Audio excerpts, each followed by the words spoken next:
आता बघूयात मुंबई उपनगरातील टॉप 9 बातम्या। पत्राचाळीची सोडत अखेर 4 एप्रिलला गोरेगाव इथल्या 629 घरांसाठी म्हाडा मुंबई मंडळाची तयारी सुरू। घरांचा ताबा देण्यासाठी आता मंडळाकडून काढण्यात येणारी सोडत रहिवाशांच्या विरोधामुळे रखडली होती। मुंबईमध्ये सुविधा देणाऱ्या दुकानांवर सुद्धा वेळेचं बंधन नाही। उच्च न्यायालयाचा निर्वाळा तर 24 तास सुविधा देणाऱ्या दुकानांमध्ये ग्राहकांसह अर्थव्यवस्थेला फायदा। मुंबई महानगरपालिकेकडून गेल्या आर्थिक वर्षात 6198 कोटी रुपये मालमत्ता कर वसूल। मुंबई पालिकेचे कर संकलनाचे आजवरचे सर्व विक्रम मोडीत काढत पश्चिम उपनगराचा मालमत्ता करामध्ये मोठा वाटा। मुंबई विद्यापीठाकडून आता जाणाऱ्या पुलासाठी टीडीआर स्वरूपात मिळणारा 1200 कोटींचा निधी अजून सुद्धा विद्यापीठाला मिळालेला नाही। राज्य सरकार आणि मुंबई विद्यापीठामध्ये 2014 मध्ये झाला होता सामंजस्य करार।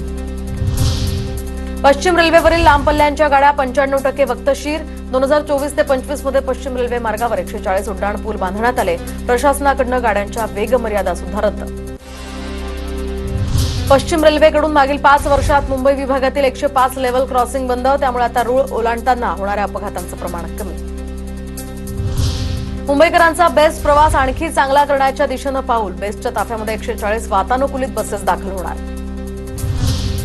ठाणे महापालिकेच्या खात्यात 115 कोटींचा बिनव्याजी कर्ज जमा होणार। तर ठेकेदारांची देणी देण्यासाठी राज्य सरकारकडून हे कर्ज पालिकेकडे 110 कोटींची कर्ज थकीत।